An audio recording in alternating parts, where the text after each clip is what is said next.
अब हम लोग शुरू करने जा रहे हैं फंक्शन। फंक्शन में शुरू में जो पढ़ाएंगे 4 वीडियो, उसको एबीसीडी के तरह रट जाइएगा, केवल लिखना है। तब तक डिटर्मिनेंट मैट्रिक्स जो पढ़ाए हैं, ट्रिग्नोमेट्री पढ़ाए हैं, लॉग इनइक्वालिटी, उसका खूब रिवीजन कीजिएगा।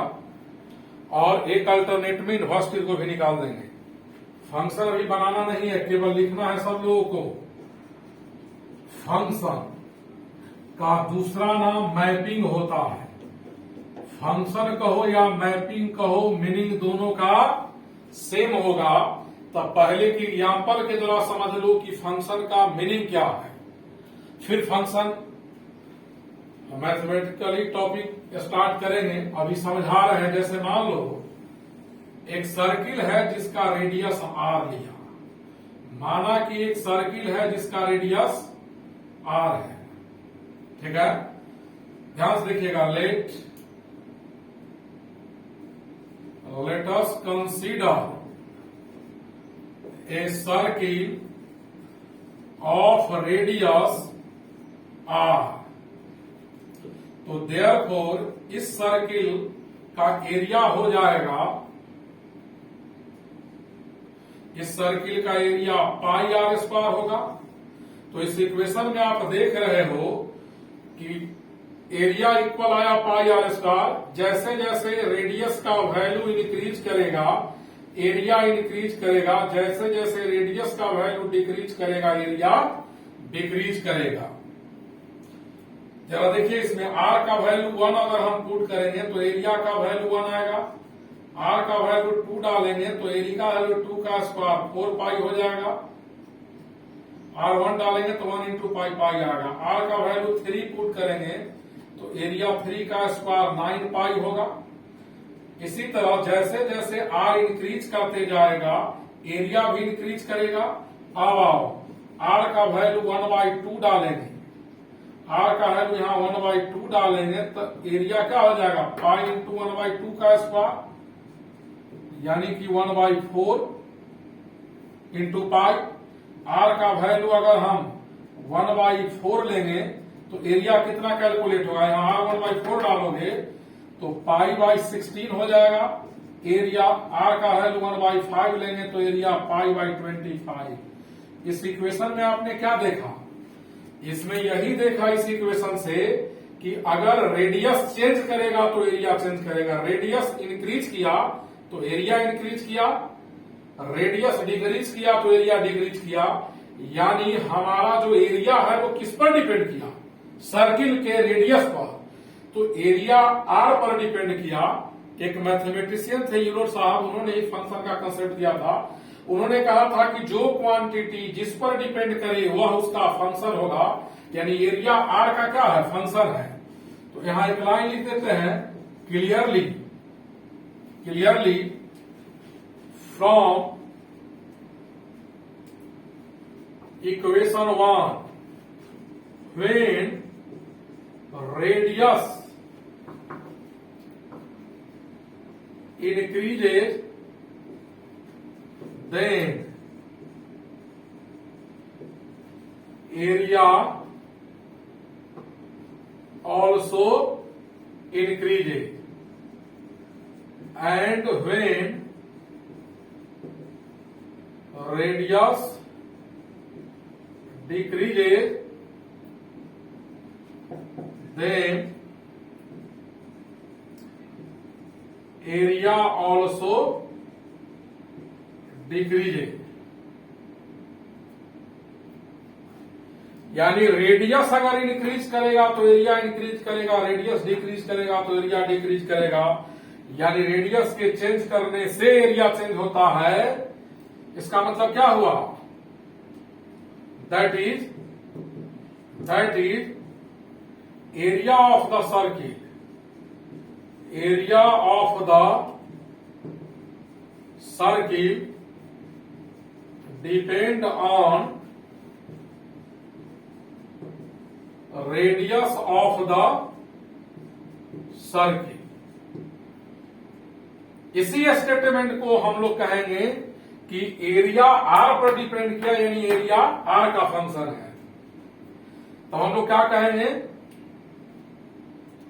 यानी area of the circle depend on radius of the circle, therefore क्या होगा, area of the circle will be, या टू बी भी लिख सकते हो, area of the circle to be function of radius of the circle. यानी circle का area circle के रेडियस पर डिपेंड करता है, रेडियस के बदलने से एरिया बदलेगा, तो एरिया रेडियस का क्या होगा, फंक्शन होगा। इन symbol it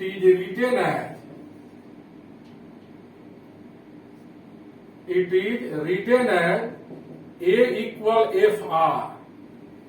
इसको हम लोग क्या पढ़ेंगे, A equal FR को एरिया फंक्शन है R का, क्या पढ़ेंगे, एरिया फंक्शन है R का, एरिया फंक्शन है R का, जहां where F is a relation, F क्या है, relation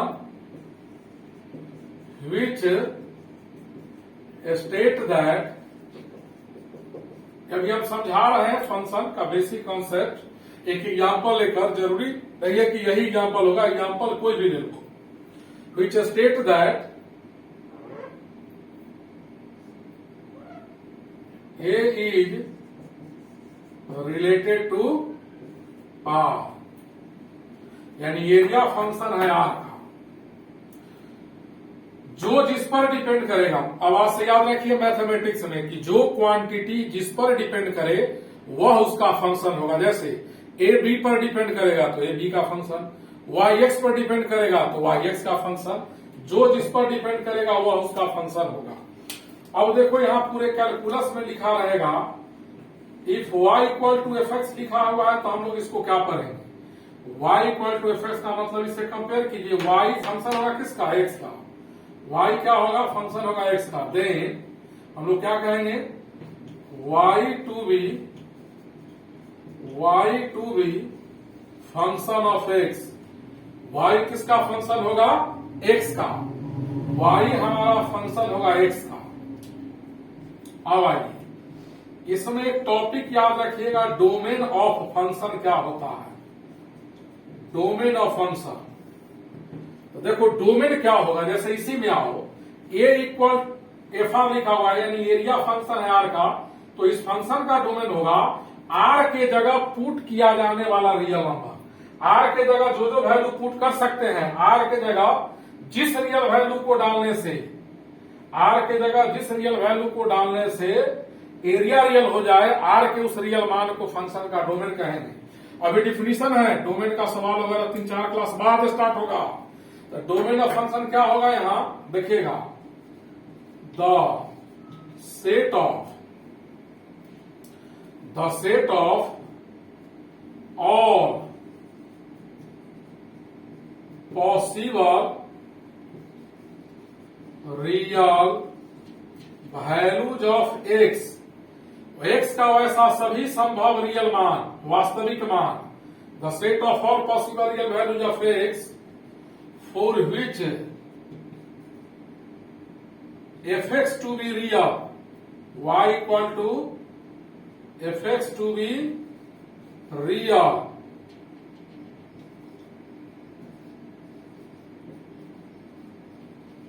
are known as domain of function, और known as domain of function. यानी एक्स के जगह पुट किया जाने वाला वैसा रियल नंबर जिसको यहां पुट करने के बाद वाई रियल हो जाए, एक्स के वैसे रियल मान को इस फंक्शन का डोमेन कहेंगे।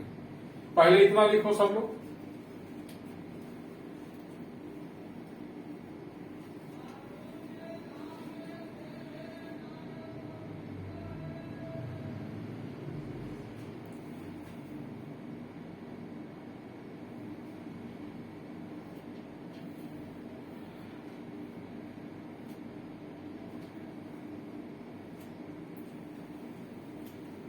लिखिए। तो फंक्शन वर्ड का मीनिंग समझे सब लोग। फंक्शन वर्ड का मीनिंग हुआ कि जो क्वांटिटी जिस पर डिपेंड करेगा वह उसका फंक्शन कहलाएगा।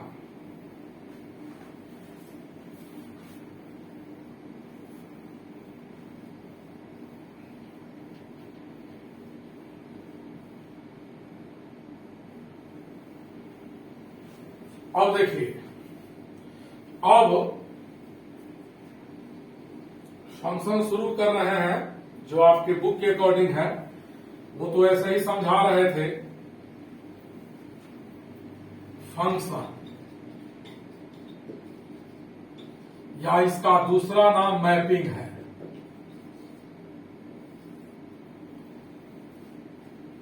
फंक्शन में बहुत सारे टॉपिक का यूज होता है जब इसके सवाल में इन करेंगे।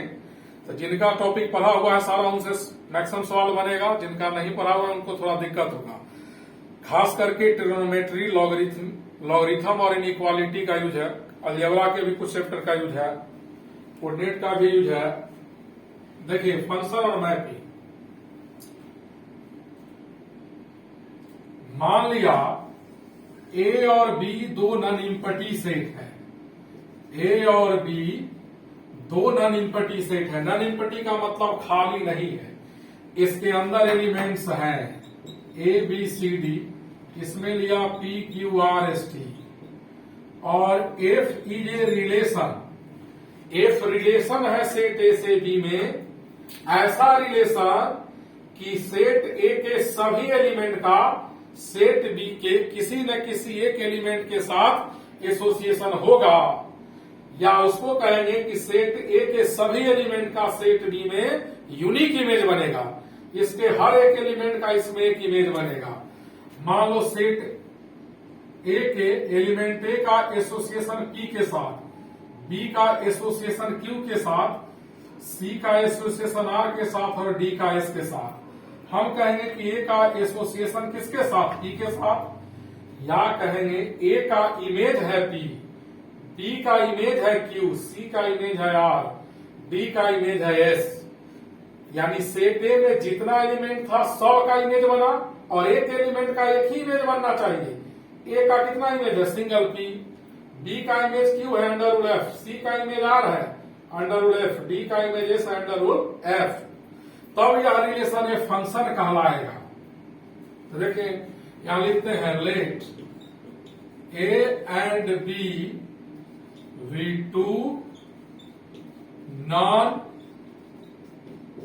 इम्पटी सेट्स, यानी खाली नहीं है, and F is a relation from set A to set B such that each elements of set A, each elements of set A are associated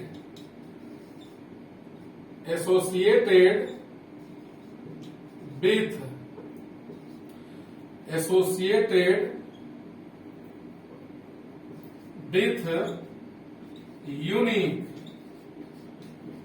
element of set B। यानी set ए के सभी element का association set B में एकक element के साथ होगा। Then this relation F, then the relation F, then the relation F is known as function from set A to set B।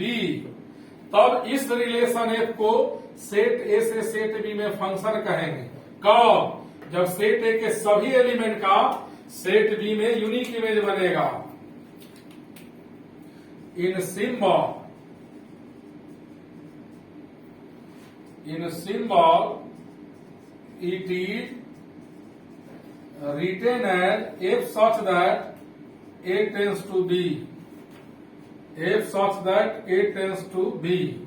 अब इसको हम लोग क्या पढ़ेंगे, ऐसे लिखा हुआ है, इसको हम लोग क्या पढ़ेंगे, एफ फंक्शन है सेट ए से सेट बी में, इसको क्या पढ़ेंगे, F is a function, F function है from set A to, from set A to set B.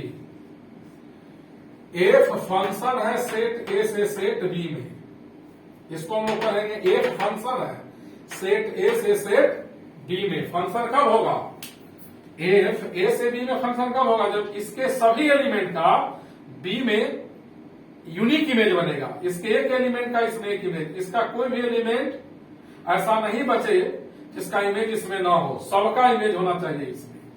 अब इसमें हम लोग को पढ़ना है डोमेन, क्या पढ़ना है, डोमेन। तो डोमेन ऑफ फंक्शन, तो डोमेन ऑफ फंक्शन क्या होगा, देखो डोमेन होगा इस फंक्शन का सेट ए का सारा एलिमेंट, सेट ए का सारा element A B C D, इस फंक्शन का क्या हुआ डोमेन। कोडोमेन क्या होगा, तो कोडोमेन ऑफ फंक्शन होगा, कोडोमेन ऑफ फंक्शन, डोमेन होगा इस फंक्शन का सेट ए का सारा एलिमेंट, यानी एरो के पहले जो सेट रहेगा इसका सारा एलिमेंट डोमेन और इसका सारा एलिमेंट कोडोमेन। कोडोमेन होगा सेट बी का सभी element P Q R S T, codomain क्या होगा P Q R S T. अब हम लोग पढ़ेंगे रेंज, रेंज क्या होता है जरा ध्यान से देखो, रेंज ऑफ फंक्शन। तो रेंज ऑफ फंक्शन क्या होगा, रेंज होगा सेट बी का वैसा एलिमेंट जो इमेज बन रहा है, P Q R S image बन रहा है, टी इमेज नहीं बन रहा है, यानी पी से लेकर टी तक कोडोमेन होगा और पी से लेकर एस तक रेंज होगा। रेंज होता है जो इमेज बनता है, रेंज कौन होगा, जो एलिमेंट इमेज बनेगा, यानी रेंज का डिफिनीशन हम लिख दे रहे हैं, रेंज क्या होगा, the set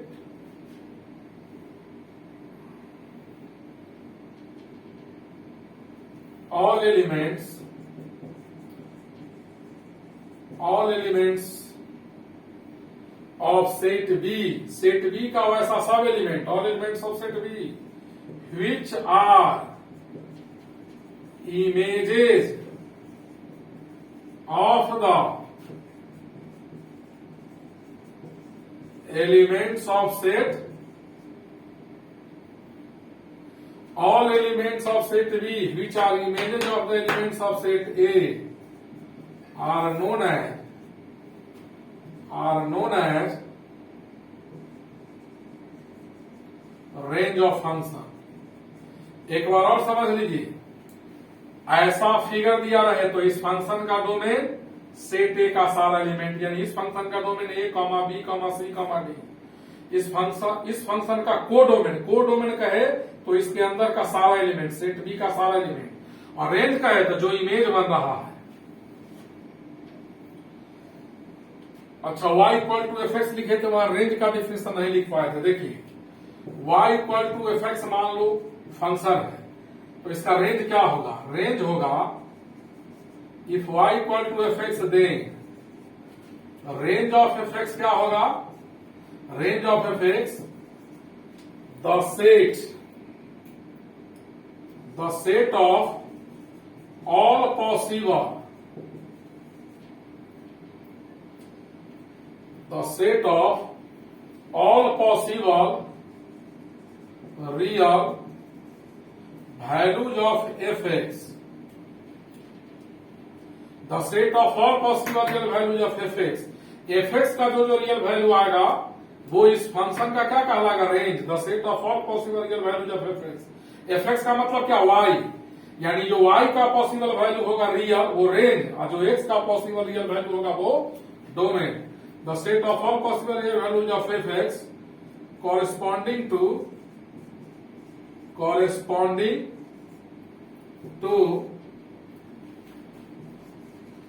each real values of x, each real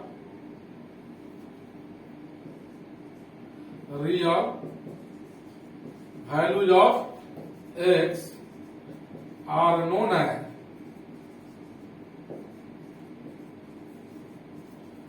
range of function. लिखो पहले इतना।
और देखो जरा ध्यान से,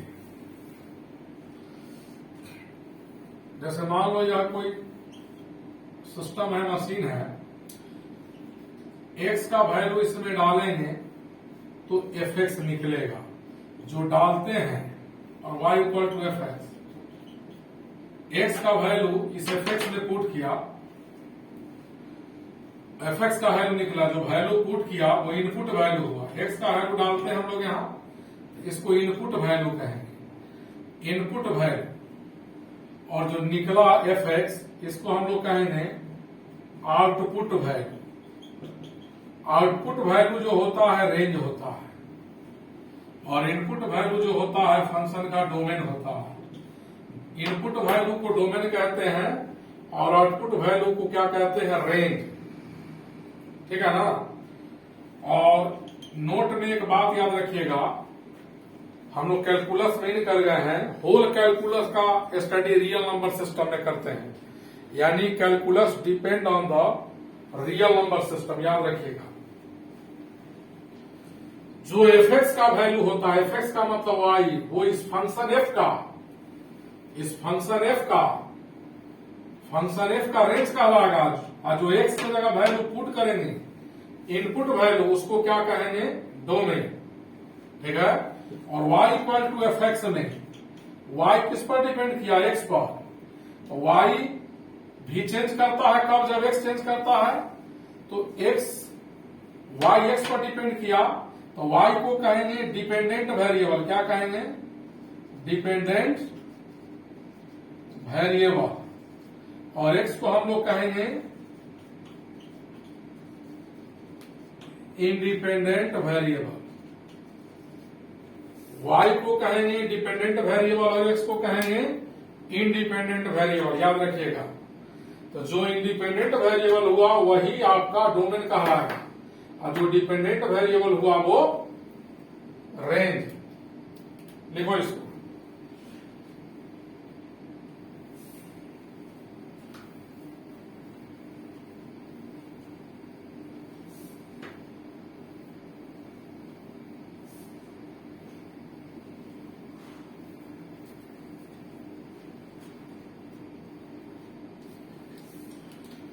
अब जरा ध्यान से देखिएगा, एक सेट से दूसरे सेट में टोटल कितना फंक्शन होगा वो पढ़ाने जा रहे हैं। इसमें थोड़ा परमुटेशन का यूज है, याद कर लीजिएगा, परमुटेशन पढ़ने के बाद क्लियर हो जाएगा।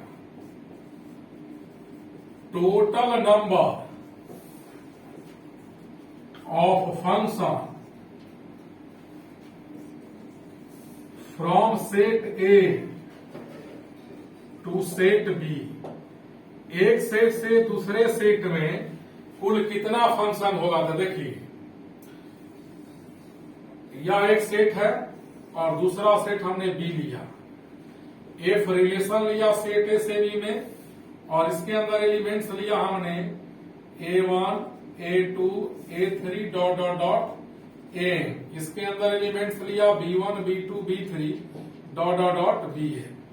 तो A1 का इमेज इसमें कोई एक होगा, A1 का इमेज कोई एक होगा, तो वो कौन हो सकता है, B1, B2, B3, Bn में से कोई भी।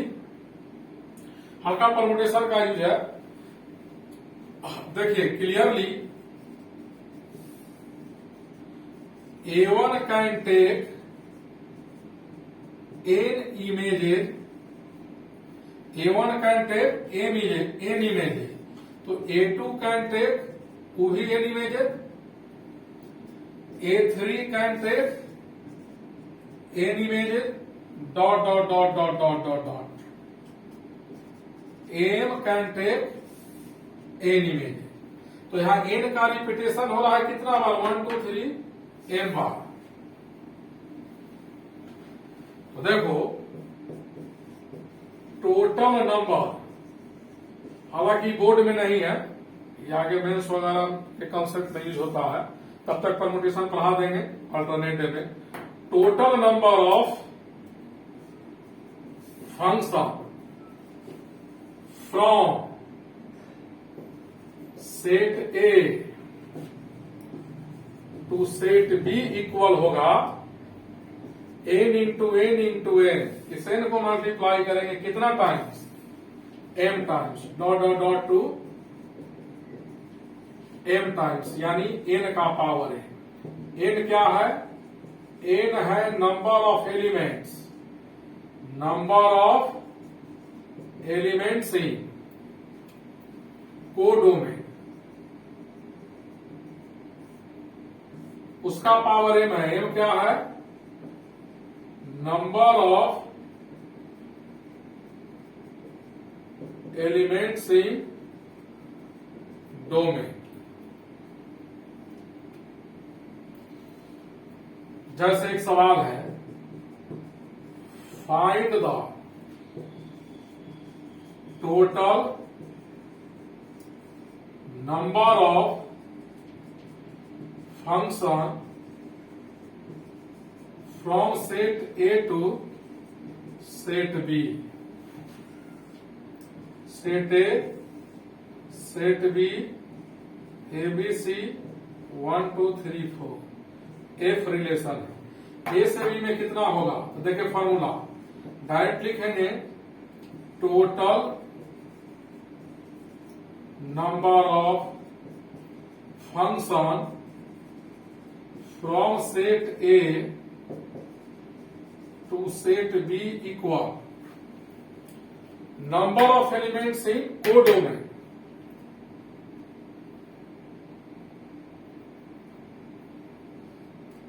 Number of elements in codomain, codomain में क्या एलिमेंट है, 4 एलिमेंट्स है, इसका power number of elements in domain, domain में 3 एलिमेंट्स,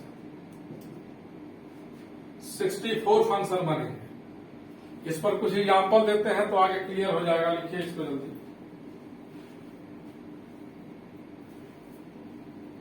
लिख लिए,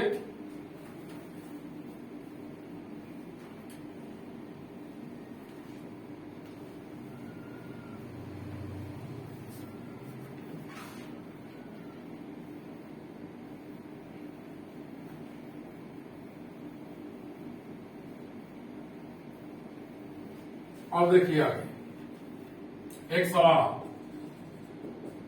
which of the following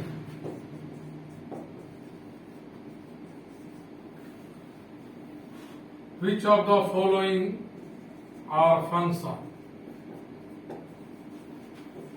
from set A to set B।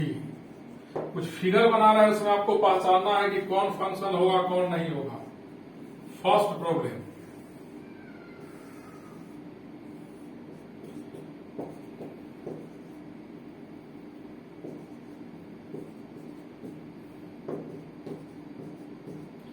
देखिए फंक्शन ए से बी में तब होगा जब ए के सभी एलिमेंट का बी में यूनिक इमेज बनेगा।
देखिए इसमें कौन फंक्शन है कौन नहीं, तो यहाँ एफ ए से बी में फंक्शन होगा।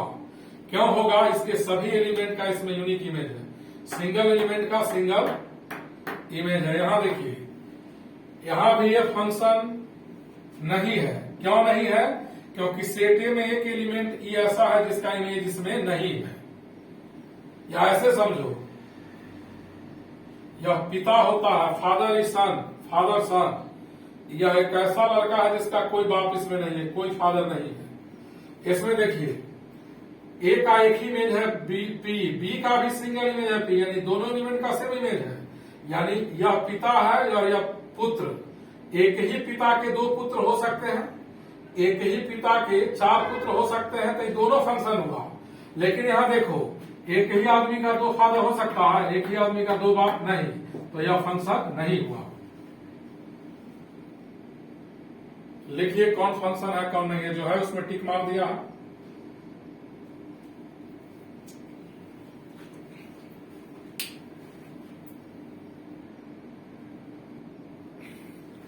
अब जो आप पढ़े हैं अब तक उसको हम सिंगल फिगर में सब एक बार क्लियर कर देते हैं।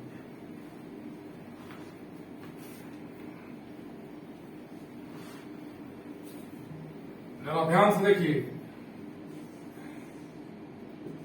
यह सेट ए है और यह सेट बी है। एफ फंक्शन है ए से B, A B C D P Q R S T. A का इमेज पी है, बी का क्यू है, सी का आर है, डी का एस है। सभी एलिमेंट का यूनिक इमेज है, इसलिए यह फंक्शन होगा। और ए का इमेज पी है अंडर रूल एफ, तो लिखेंगे F A equal P. B का इमेज क्यू है अंडर रूल एफ, तो एफ बी का वैल्यू क्यू हुआ, एफ सी का वैल्यू आर हुआ और एफ डी का वैल्यू एस हुआ। ये फंक्शन का वैल्यू निकला। ये जो बाहर निकला ये रेंज हुआ, जो पुट किया ये डो में, और सारा एलिमेंट बी का कोडो में। इसको लिखो। अब यहां से पढ़ाएंगे हम लोग क्लासिफिकेशन ऑफ फंक्शन, वहां से याद करना जरूरी है आपको।